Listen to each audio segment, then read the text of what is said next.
ಎಲ್ರಿಗೂ ನಮಸ್ಕಾರಗಳು boss welcome back to Sagar stories. ಎಷ್ಟಿನ ಬರ್ತಿದೆ ಅಪ್ಡೇಟು ನಮ್ಮ ಕನ್ನಡಿಗ KL ರಾಹುಲ್ ರಿಲೇಟೆಡು. ಕರ್ನಾಟಕ ಏನು ಈ ಸಲ ಓಪನ್ ಮಾಡ್ತಾರಾ ಮಿಡ್ಲ್ ಆರ್ಡರ್ ಆಡ್ತಾರಾ ಅನ್ನೋ ಕ್ಯೂರಿಯಾಸಿಟಿ ಸಿಕ್ಕಾಪಟ್ಟೆ ಜನಕ್ಕಿದೆ KL ರಾಹುಲ್ ಅವರ ಫ್ಯಾನ್ಸ್ಗಳಿಗೆ. KL ರಾಹುಲ್ ಈ ಸಲ ಮಿಡ್ಲ್ ಆರ್ಡ್ರಲ್ಲೇ ಆಡ್ತಾರೆ ಅಂತ ಜಸ್ಟಿನ್ ಇವಾಗ ತಾನೇ ಅಪ್ಡೇಟ್ ಬರ್ತಿದೆ ಮಗ. ಇದು ಮುಂಚೆನೇ ಗೊತ್ತಿತ್ತು, ಬೇರೆಯವ್ರನ್ನ ಇದ್ದಾರೆ, ಫ್ಯಾಫ್ ಡು ಪ್ಲೆಸಿಸ್ ಇದ್ದಾರೆ, ಜೊತೆಗೆ ಬೇರೆಯವ್ರು ಇದ್ದಾರೆ ಓಪನ್ ಮಾಡೋದಕ್ಕೆ ಅಂತ. ಫ್ಯಾಫ್ ಡು ಪ್ಲೆಸಿಸ್ನ ಯಾವಾಗ ವೈಸ್ ಕ್ಯಾಪ್ಟನ್ ಮಾಡಿದ್ರು ಕನ್ಫರ್ಮ್ ಆಯಿತು, ಪಕ್ಕ ಇವರು ಓಪನ್ ಮಾಡೇ ಮಾಡ್ತಾರೆ ಅಂತ. ಆ್ಯಂಡ್ KL ರಾಹುಲ್ ಮಿಡ್ಲ್ ಆರ್ಡ್ರಲ್ಲಿ ಆಡಬಹುದು ಅಂತ. ಏನಕ್ಕೆ ಆಡಬಹುದು ಅಂತ ಅಂದ್ರೆ ಇಂಡಿಯನ್ ಟೀಮ್ ಆಂಗಲ್ ಅಲ್ಲಿ ನೋಡ್ತು ಅಂತಂದ್ರೆ ಓಪನಿಂಗ್ ಸ್ಲಾಟ್ಗಳು ಯಶಸ್ವಿ ಜಾಯಸ್ವಾಲ್, ಶುಭ್ಮನ್ ಗಿಲ್, ಜೊತೆಗೆ ಅಭಿಷೇಕ್ ಶರ್ಮಾ ಇದೆಲ್ಲ ನೋಡ್ತು ಅಂತಂದ್ರೆ ಸಿಲ್ ಡೌನ್ ಆಗೋಗ್ಬಿಡಿದೆ. ಅಲ್ಲಿ T20ಗಂತೂ KL ರಾಹುಲ್ ಓಪನಿಂಗ್ ಸ್ಲಾಟ್ ಅಲ್ಲಿ ಸದ್ಯದ ಮಟ್ಟಿಗಂತೂ ಕಂಬ್ಯಾಕ್ ಮಾಡೋದಕ್ಕೆ ಆಗೋದಿಲ್ಲ. ಇವರು ಕಂಬ್ಯಾಕ್ ಮಾಡ್ತು ಅಂತ ಅಂದ್ರೆ ಅದು ಮಿಡ್ಲ್ ಆರ್ಡರ್ ಆಗಿರುತ್ತೆ. ವಿಕೆಟ್ ಕೀಪಿಂಗ್ ಬ್ಯಾಟರ್ಗಳ ಕ್ಯಾಟಗರಿಲೇನೆ KL ರಾಹುಲ್ ಕಂಬ್ಯಾಕ್ ಮಾಡೋ ಸಾಧ್ಯತೆ ಇದೆ. ಸಾಧ್ಯತೆ ಅಲ್ಲ, ಇಲ್ಲಿರೋದೇ ಒಂದು ಸ್ಲಾಟ್, ಅದು ಆ ಜಾಗದಲ್ಲೇ ಇವ್ರು ಕಂಬ್ಯಾಕ್ ಮಾಡಬೇಕು. ರಿಷಬ್ ಪಂತ್ ಅವ್ರಿಗೆ ಕಾಂಪಿಟೇಷನ್ ಕೊಡಬೇಕು ಎಷ್ಟಿನ ಇವರು. ಡೆಲ್ಲಿ ಕ್ಯಾಪಿಟಲ್ಸ್ಗೆ ವಿಕೆಟ್ ಕೀಪರ್ ಬ್ಯಾಟರ್ ಆಗಿ ಮಿಡ್ಲ್ ಆರ್ಡರ್ಲಿ KL ರಾಹುಲ್ ಈ ಸಲ ಆಡ್ತಾರೆ ಅಂತ ಅಪ್ಡೇಟ್ ಅಂತೂ ಇದೆ. KL ರಾಹುಲ್ಗೆ ಗೊತ್ತಾಗಿದೆ ಇಂಡಿಯನ್ ಟೀಮ್ಗೆ ಇವ್ರು ಕಂಬ್ಯಾಕ್ ಮಾಡಬೇಕು ಅಂತಂದ್ರೆ ಏನು ಮಾಡಬೇಕು, ಯಾರ ಮೇಲೆ ಕಾಂಪಿಟೇಷನ್ ಬಿದ್ದಿದ್ದಾರೆ ಆ್ಯಂಡ್ ಏನೇನು ಮಾಡಿದ್ರೆ ಇವ್ರು ಬರೋದಕ್ಕೆ ಸಾಧ್ಯ, ಏನು ಮಾಡಿದ್ರೆ ಬರೋದಕ್ಕೆ ಆಗೋದಿಲ್ಲ ಅಂತಲೂ ಕೂಡ ಗೊತ್ತಾಗೋಗಿದೆ. ಓಪನಿಂಗ್ ಸ್ಟಾರ್ಟ್ ಬಂದರೆ ಬರೋದಕ್ಕೆ ಆಗೋದಿಲ್ಲ ಅಂತ. ಸೊ KL ರಾಹುಲ್ ಅವರ ಸ್ಟ್ಯಾಟ್ಸ್ ವಿಚಾರಕ್ಕೆ ಬಂತು ಅಂತಂದರೆ KL ರಾಹುಲ್ದು ಒಂದು ಭಯಂಕರ ಸ್ಟ್ಯಾಟ್ಸ್ ಇದೆ.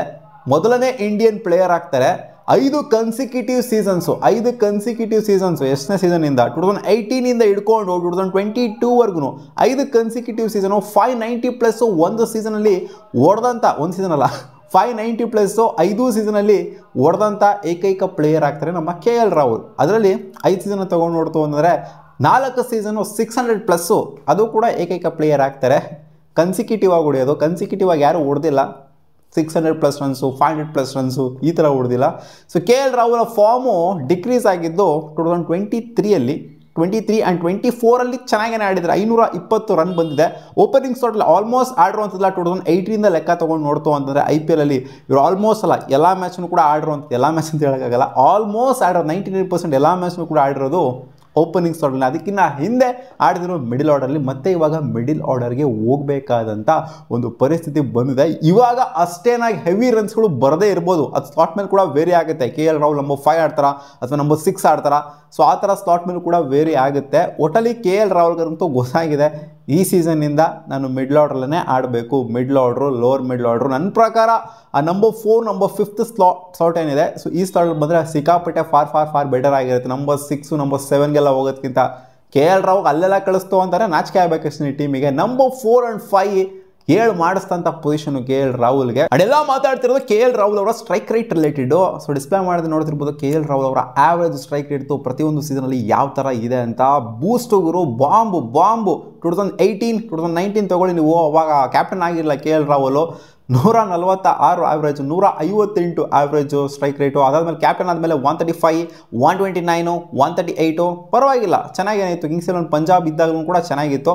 ಆಮೇಲೆ ಯಾವಾಗ ಇವರು LSC ಸೇರ್ಕೊಂಡ್ರು ಅಲ್ಲಿಂದ ಸ್ಟ್ರೈಕ್ ರೇಟ್ ಅನ್ನೋದು ಒಂದು ಸ್ವಲ್ಪ ಡಿಕ್ರೀಸ್ ಆಗುತ್ತೆ. 135, 113 ಅಂತೂ ವರ್ಸ್ಟು. ಆ ಸೀಸನ್ ಜಾಸ್ತಿ ಮ್ಯಾಚ್ ಆಡೋಕ್ಕಾಗಿಲ್ಲ ಇನ್ಫ್ಯಾಕ್ಟ್ KL ರಾಹುಲ್ ಅವರು.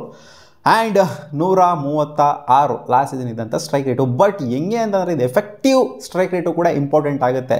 ಇವಾಗ ಗೆಲ್ಲೋವಂಥ ಮ್ಯಾಚ್ಗಳು ಹೊಡೆದ್ಬಿಡೋದು, ಜೋರಾಗಿ ಹೊಡೆದ್ಬಿಡೋದು, ಇನ್ನೇನು ಬೇಕಾಗಿರೋವಂಥ ಮ್ಯಾಚ್ಗಳು ಹೊಡಿದೇ ಇರೋದು, ನಿಧಾನಕ್ಕೆ ಆಡುವಂಥದ್ದು, ಸೊ ಅದೆಲ್ಲ ಮ್ಯಾಟ್ರ್ ಆಗಿದೆ. KL ರಾಹುಲ್ ಸ್ಟ್ರೈಕ್ ರೇಟನ್ನೇ ದೊಡ್ಡ ಚರ್ಚಲ್ಲಿದ್ದು. LSC ಅವರು ಓನರಲ್ಲೇ ಹೇಳ್ಬಿಟ್ಟಿದ್ದಾರೆ ಸ್ಟ್ರೈಕ್ ರೇಟ್ ಅವ್ರು ಇಂಪ್ರೂವ್ ಮಾಡ್ಕೊತಿಲ್ಲ, ನಮಗೆ ಸ್ಟ್ರೈಕ್ ರೇಟ್ ಚೆನ್ನಾಗಿರೋ ಬೂಸ್ಟ್ ಕೊಡೋವಂಥ ಒಂಥರ ಬೆಂಕಿ ಬ್ಯಾಟಿಂಗ್ ಆಡೋವಂಥವ್ರು ಬೇಕು ಓಪನಿಂಗ್ ಸ್ಲಾಟಲ್ಲಿ, ಅದಕ್ಕೋಸ್ಕರ ನಾವು ಬಿಡ್ತಾ ಇದ್ದೀವಿ KL ರಾಹುಲ್ ಅಂತ ಹೇಳ್ಬಿಟ್ರು ಅವರು. ಸ್ಟ್ರೈಕ್ ರೇಟು ಕರೆಕ್ಟಾಗಿರಲಿಲ್ಲ KL ರಾಹುಲ್ ಅಂತ ನೋಡಿದಾಗ, ಆವ್ರೇಜ್ ಎಲ್ಲ ತಗೊಂಡು ನೋಡಿದಾಗಲ್ಲ, ಎಫೆಕ್ಟಿವ್ ಆಗಿ ನೋಡಿದಾಗ ಈ ಮ್ಯಾಚು, ಪರ್ಟಿಕ್ಯುಲರ್ ಮ್ಯಾಚು ಎಷ್ಟೆಷ್ಟು ರನ್ನಿಂದ ಗೆದ್ದರು, ಎಷ್ಟೆಷ್ಟು ರನ್ನಿಂದ ಸೋತರು, ಇದೆಲ್ಲ ನೋಡಿದಾಗ ಸ್ಟ್ರೈಕ್ ರೇಟು KL ರಾಹುಲ್ ಅವ್ರದ್ದು, ಅವರು ಕಡೆಯವ್ರಿಗೂ ನಿಂತ್ಕೊಂಡು ಆಡಿದಾಗಲ್ಲ, ಅವ್ರು ಜಾಸ್ತಿ ಬಾಲ್ನ ಆಡಿದಾಗ ಮ್ಯಾಚ್ನ ಸೋತಿರುವಂಥದ್ದೆಲ್ಲ ಗಮನಿಸ್ತಂಥ LSC ಅವರು ಈಚೆಗಡೆ ಬಿಟ್ಟರು KL ರಾಹುಲ್ನ.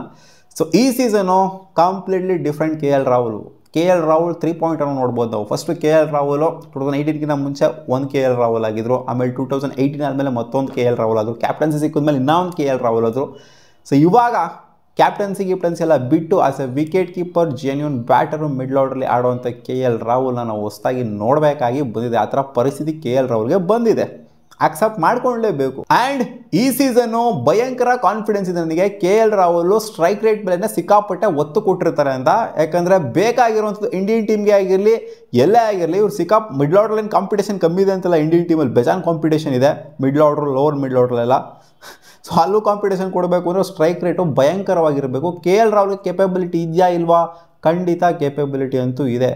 ನೀನು ಸೂಪರ್ ಓವರ್ ಆಡಿಸ್ತೀಯ ಅಂತಂದರೆ 6 ಹೊಡೆಯುವಂಥ ಕೇಪಬಿಲಿಟಿ ರೋಹಿತ್ ಶರ್ಮಾಗೆ KL ರಾಹುಲ್ಗೆ ಇಬ್ಬರಿಗೆ ಒಂಥರ ಜಾಸ್ತಿ ಇರುವಂಥದ್ದು ಇಂಡಿಯನ್ ಟೀಮಲ್ಲಿ ಸೂಪರ್ ಓವರ್ ಆಡಿಸ್ತು ಅಂತಂದರೆ. ಸೊ ನನ್ನ ಪ್ರಕಾರ KL ರಾಹುಲ್ ಸ್ಟ್ರೈಕ್ ರೇಟು ಈ ಒಂದು ಸೀಸನ್ನು ಬೂಸ್ಟ್ ಆಗುತ್ತೆ. ಆ್ಯಂಡ್ ಆ ಒಂದು ಫಿನಿಷಿಂಗ್ ರೋಲ್ನ ಮಿಡ್ಲ್ ಆರ್ಡರ್ಲಿ ಸ್ಟೆಬಿಲಿಟಿ ತೊಗೊಂಬರುವಂಥ ರೋಲ್ನ ಖಡಕ್ಕಾಗಿ ನಿಭಾಯಿಸ್ತಾರೆ ಅಂತ ಅಂದ್ಕೊಂಡಿದ್ದೀನಿ. ನೋಡೋಣ ಅದೇನಾಗುತ್ತೆ ಅಂತ. ನಿಮ್ಮ ಅನಿಸಿಕೆ ಏನು? KL ರಾಹುಲ್ ಓಪನ್ ಮಾಡಬೇಕಾ? ಓಪನ್ ಮಾಡೋದಿಲ್ಲ ನನ್ನ ಪ್ರಕಾರ.